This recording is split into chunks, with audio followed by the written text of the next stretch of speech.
First of all, I'd like to extend my heartfelt thanks to Shubhashish and Sudeshna Beacon of Hope and all the performers and the members of this group who have been working untiring for last 4 or 5 years. And this amazing performance for a very noble cause. And we are very honored and privileged that Sudeshna Beacon of Hope, they chose our center for, to help and raise funds from USA, even though they are far away from this country, but they have heart for the center. And to tell you briefly, this is a history of almost 50 years of this institute. I'll just run you through some slides, the visual journey, so you'll understand how it all started. On return from UK, after having earned all the degrees, the Saroj Gupta, when he was working with only one government hospital in the city, and he felt the agonies of the cancer patients, especially the patients who came from remote villages and couldn't find shelters and the bed in the city hospital. There's only one cancer hospital. And although the doctors shout slogan, the cancer is curable if it is detected early and treated properly. But unfortunately, when the detection was done, the treatment could be provided because of lack of beds or dearth of beds in the city hospital.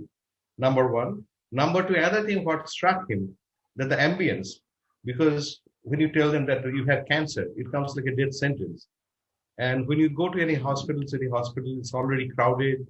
And the patient who can be cured, when he sees the next patient, is gasping. And that's funny things that's my future, but that's not true. So the ambience and the accommodation of the first thought, he thought that he could provide for the patients who are coming from remote villages, not finding any beds in the city hospital.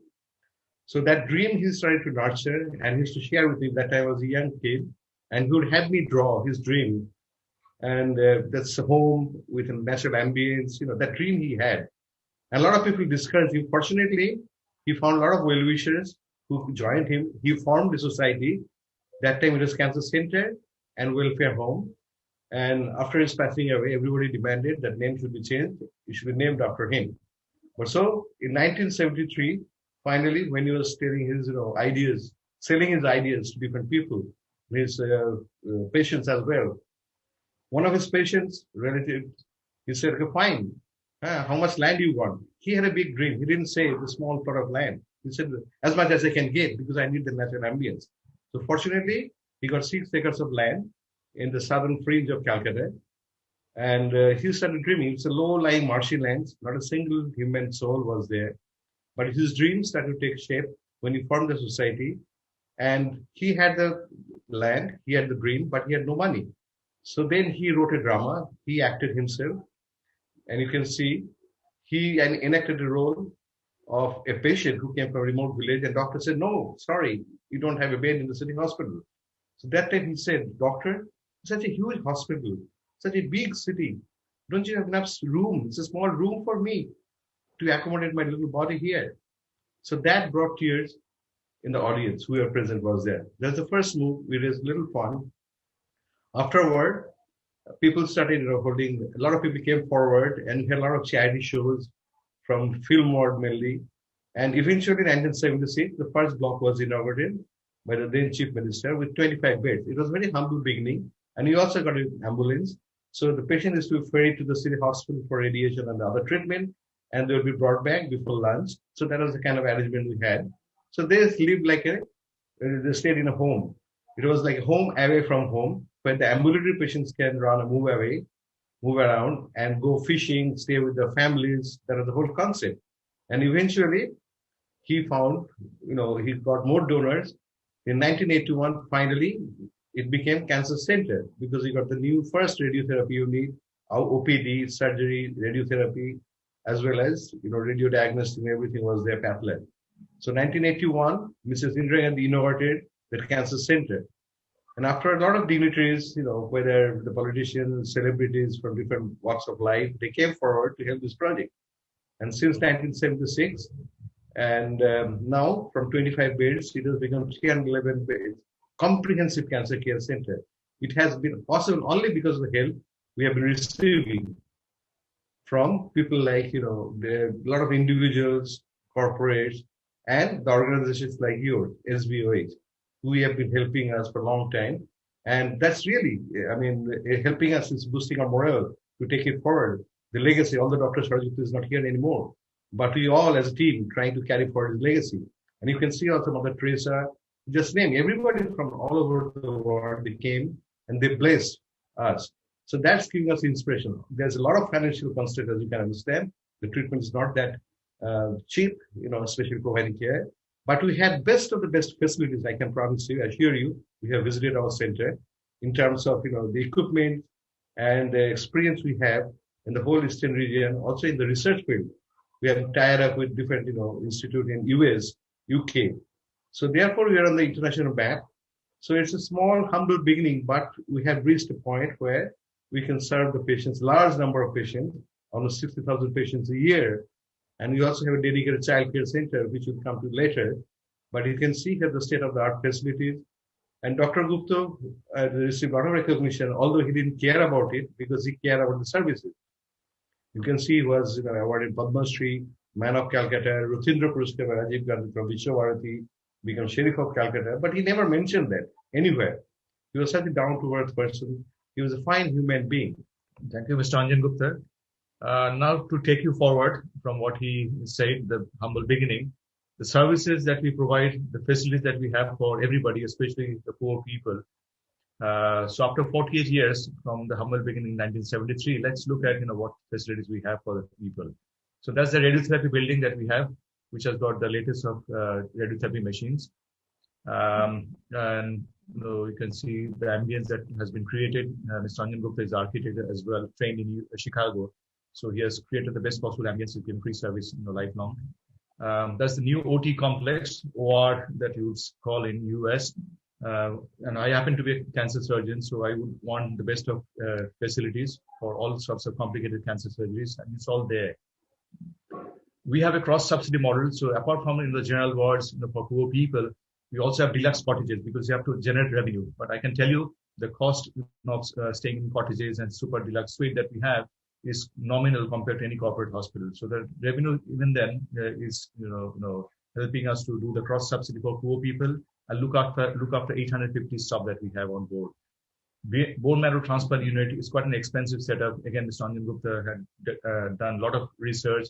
It got people trained from Chicago, from the US, to run this bone marrow transplant, and we have done at least 60 by now, and they had been all successful at a nominal cost. It's one facility that not too many cancer hospitals will have, especially for the poor people. We are also trying to save cost on electricity, and the money that we save obviously goes into a charity as well. And we're also looking at a green hospital. We also have PET scan and MRI. We could not afford to buy the machines, but we have tied up with one of the private diagnostic centers. So we provide those facilities in-house now. Palliative care, as you understand, many people will not, unfortunately get cured. A lot of people will advance even in spite of the best possible care. So we have palliative care building, which is providing almost, free service at a nominal cost to the terminal ill patients so that they actually, live with dignity for the rest of the days. And we run free palliative care courses. It's supposed to be one of the pain-free hospitals. We have tied up with many centers in UK and US to run these courses and to run the training program on. We provide free home care for the palliative care patients. So it's all free of cost. Now, I think Mr. Anjan Gupta would want to say a few words about the children's unit, for which we are all here. Mr. Subhash Ghosh is very passionate about helping the poor children, and you've seen certain pictures. Thank you, Arnab. When I was in Chicago, as Arnab mentioned, that I was working there as a senior architect, but at the same time, I kept in touch with the hospital every single day. I talked to my father during the development of the hospital, how it's coming up. But he had dreams, so we made the arrangement. So they visited us. I mean, all of them. And finally, I took them to Disneyland. This is a small story I'd like to tell you. And he was so overwhelmed with joy. And at the end of the day, in the Disneyland, I could see tears in his eyes. I asked him, is the tears of joy? Are you happy? But no, Anjan, I like to do something for the poor, our children. I what do you mean by that? It didn't really strike me. I like to do something for the children back home. I like to create such an ambience because, science has limitation. We can do so much. But the children who are undergoing treatment in our hospital, they have to stay there for at least 6 months, 7 months, and they are deprived of their natural normal life. And they may not understand what they're going through, but their parents, think of their parents. When a little child, innocent child, suffers from cancer, so when you tell them you have cancer, you have to treat them like you have to treat three patients, child, and his or her parents. So three patients they will deal with. So therefore, the ambience is very important. So he had been nurturing this dream, and he finally came back, and Arnab, Dr. Gupta, everybody, they started with a small children's little heart, and the fund was raised by the school children. So my father used to say, the project by the children, for the children, of the children. And that was inaugurated by Mother Teresa. And when Mother Teresa found out that I was in Chicago, she wrote to me personally 2 pages later, requesting me to come back to India to help my father and also her project, especially for the child care center. The personal letter, 2 pages later. So when I shared this letter with my American friends, they were surprised because, I'm in India, in Kolkata, we knew each other for a long time. But for them, it was a big thing. So then everybody said, you got a letter. How could you say no? You must go back and help your father. So naturally, after acquiring that another 3 acres of land adjacent to it, so I came back to Kolkata, sacrificing everything in India and US, and started helping my father. It was low-lying marshy land, and he had the dream. So I was a client, I was the architect. We didn't have money. I didn't know how to go about it, and he had been nurturing the dream for a long time. So interestingly, money started coming in from different schools, individual. Finally, we started this child care center, and it was inaugurated by Sunil Gavaskar, the cricketer, and later on the governor. So it is a comprehensive child care center with all the facilities. It's sad that children have to have cancer. The good thing is, in spite of that 70% of the cancers are blood cancers, of which there is 90% cure rate. So, if you really treat these patients, 90% of them will get cured. If they have solid tumors, even then the cure rate is very high. So if you can cure them, if you can give them the best treatment, they're going to live a normal life like any of us. So that's the most important thing, and that's why you are so passionate about helping the children and getting the proper treatment. And you can see the ambience that has been created by Mr. Anjan Gupta, almost kind of same as Disneyland that we saw in Los Angeles.